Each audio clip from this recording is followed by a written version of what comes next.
Hello, you lovely tasties, and welcome to another behind the thumbnail creation video. This one is for Lilligant, who was our second date night Pokemon. So, what makes a date night Pokemon is typically a Pokemon that I either don't feel comfortable with sexualizing, or if I just feel they could have a more powerful message in a date setting, because the date night episodes, if you haven't listened to them yet, are, as they seem, they are dating experience videos. So they typically have a little life advice or a comforting message. Lilligant, I had give the message about taking time to care for yourself, going out for walks, making sure you're hydrated, just doing the little things to tend to yourself. Also, if it's a Pokemon that I can't think of anything kinky fun to do, I don't really do it, because there's a bit of a struggle with the difference between the physical art and the audio art. I found some things are more advantageous than others. In this case, it's hard to make a interesting kind of kinky episode with a very vanilla Pokemon. Especially if you don't want to accidentally repeat too many things. Like, I have so many episodes where I have to think of a new way to tackle a poison Pokemon other than they just get high or whatever. And I definitely don't want too many vanilla episodes, because those will definitely just start sounding the same. Whereas if it's a visual, you can do a lot more. However, I do have the advantage with audio, where typically not visually pleasing Pokemon I can make sound really fun, or do a more intricate concept than what the design would usually imply. So with Lilligant, it was just a very sweet Pokemon that I couldn't think of anything too erotic fun to do with, so it turned into a date night option. So once again, I'm doing the outlines, starting with the flower because it's on top and very forward, doing the little Orbeez. About to use, once again, my favorite tool of the gradient to just give it that kind of shine. Because if your primary color is opaque and then you make the secondary color translucent, it's as if it's not there, so you can do little shine effects or shadow effects over top of the color you already have, and it makes that nice natural gradient.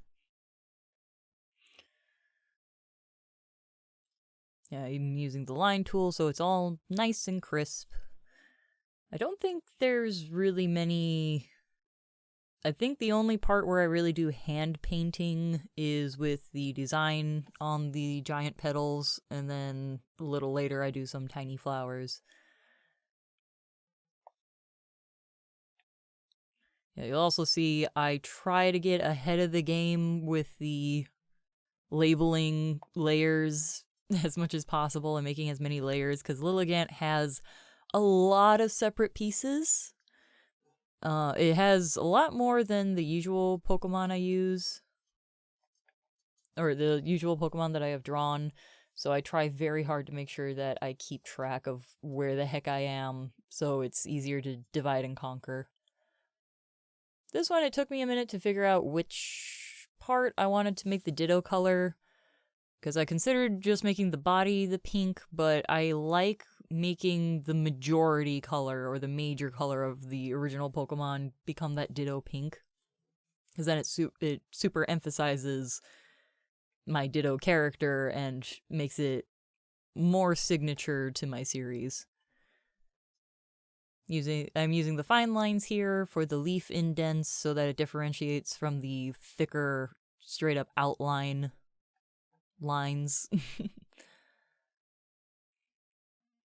And using the dark gray for outlining the later white. My signature Ditto eye shape and color.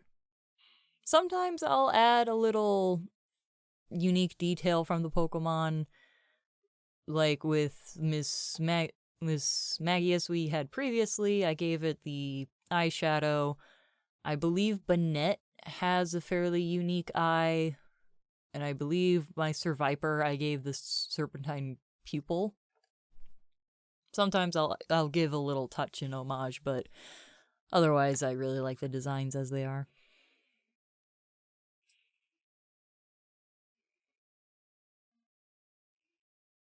So many outlines. I kind of like whenever I do a multicolor outline, how it kind of starts looking like a neon sign almost, like those neon pipe light up signs. It's really fun and pretty.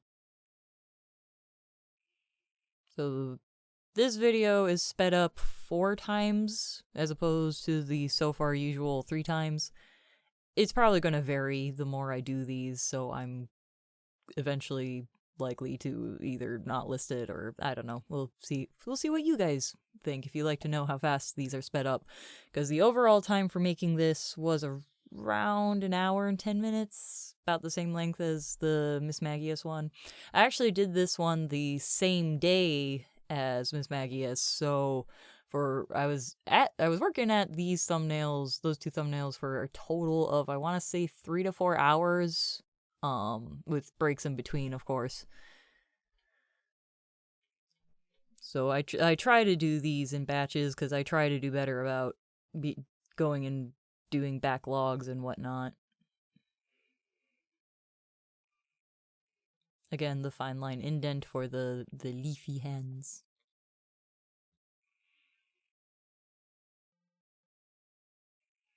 I've noticed the Ditto Pink that I use for the main signature body tends to go pretty well with most of the Pokemon palettes, which is very nice, especially when you have a multicolor Pokemon like this one. I worry sometimes that the pink is just going to be so, like, garish or just really not work, but I have yet to find a Pokemon where it doesn't, or that I haven't helped it work. The one that I took some liberties with was the first date night thumbnail, which was with Sylveon, because Sylveon was already pink, and then I didn't want it to be pink on pink, so I made it the shiny Sylveon, but with the white being pink. That one got a little complicated, so wherever it's not quite applicable, I try to take some creative liberties. Now we're finally doing the color blocking, which is extremely satisfying after a lot of fine outline work. Used the smaller brushes to get into the corners, and then just used the big ones to just go ham on the big space. And I believe this is where I start making the little petal pattern. Start with the line tool for the main, line. And then I go to the hand to do the little dots, because those are easy enough to do. And then use the eraser to help it narrow down at the tips there to taper off. Try not to accidentally erase that dot, so I went with a smaller brush size. Now we go into the crown, blocking out the back ones so that I have something to help select. So that way we can use the gradient again for that quick and dirty shading. Because it's such a small part, but I definitely, whenever there's layers of the same color, I add some shading just to break it up. For the thumbnails, unless it is a major part of the Pokemon design, like with Miss Magius, I don't use shading unless it's necessary for breaking things up. Moving on to the green for these leaves. Lilligant is a very leafy Pokemon.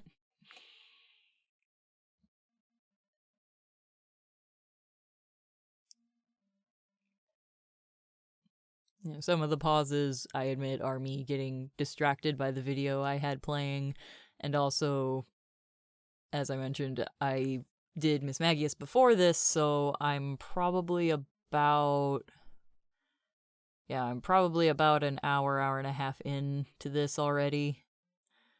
So I'm doing my best to keep focused. But sometimes you just gotta let yourself zone out for a minute, like a little micro break. Going through all the layers. I always keep the outline layer separate from the color outline. Or from the color layer. Excuse me.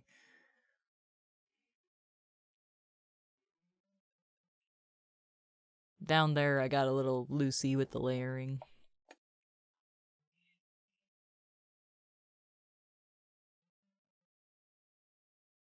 Yeah, at that point I realized, oh wait, I'm on the wrong layer again. Darn it. So I jumped over to the correct layer.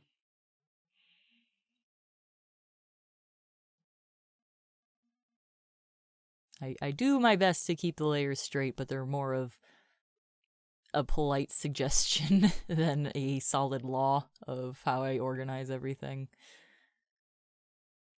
It's very much a flow of convenience.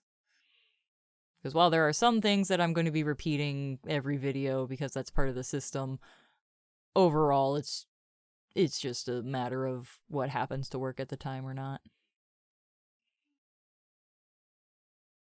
There's a little indent there that I struggled to figure out what was causing it. I do eventually fix it, don't worry.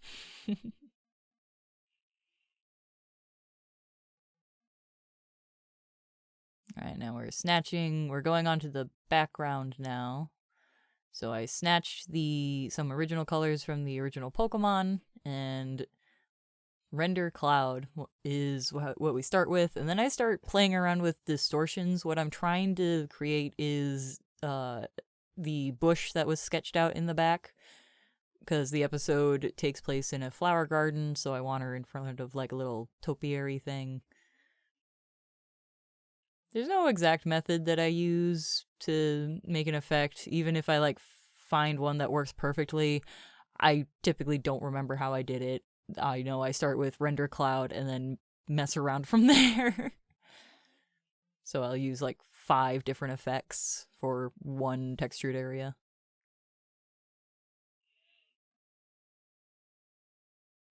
Stealing the flower colors. So for the sky-ish background, because I try to keep these thumbnails simple, so I don't want full fletched out backgrounds, otherwise I start to hyper focus and drive myself insane. So I'll have one detailed feature, or even just a simple setting feature, and then the rest is simpled colors. So going back to the little topiary thing, I'm adding some flowers. Started with the obvious signature orange flower.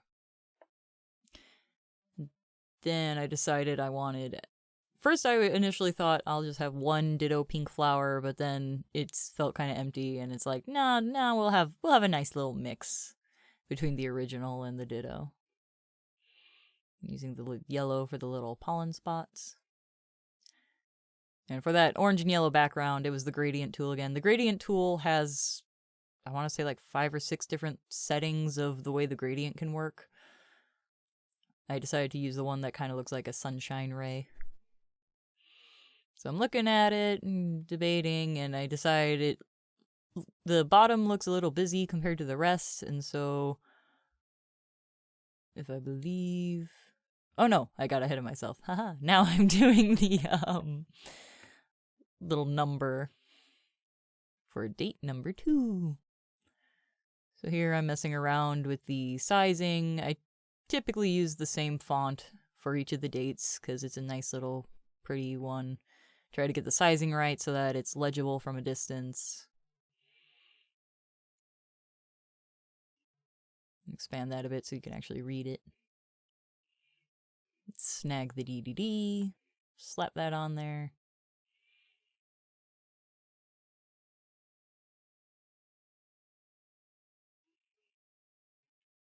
Now we are adding that Ditto Girl shine. And she's outside in the sunny sun and is super exposed and super round and lovely, so there's just shiny bits everywhere.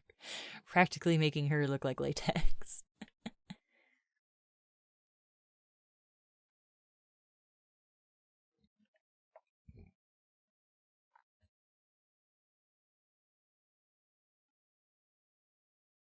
And again, there's no scientific method on where I put the shine.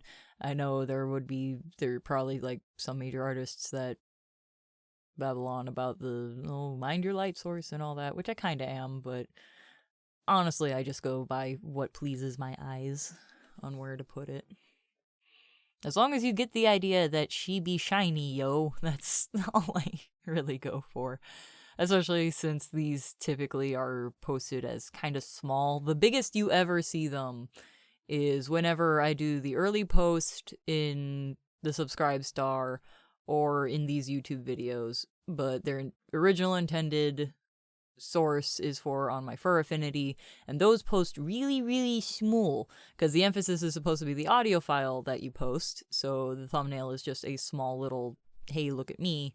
And especially with the YouTube thumbnail, it starts off pretty small and then gets big. So I'm not going hyper realistic or anything like that. So I'm taking a step back, looking about, and this is where I decide, could use a little more something.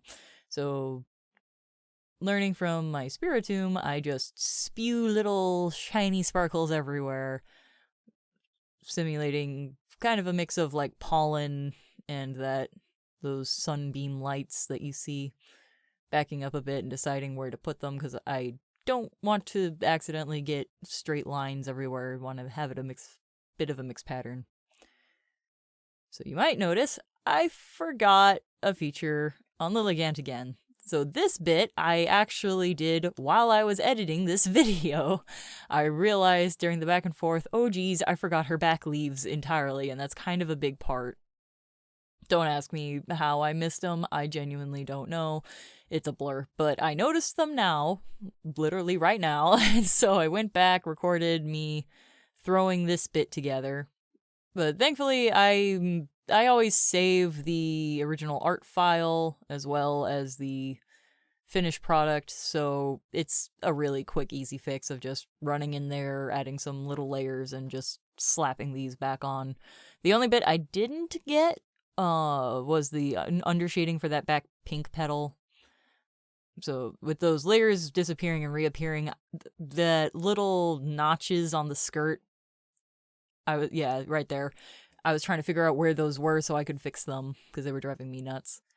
And here she is, the lovely Lilligant.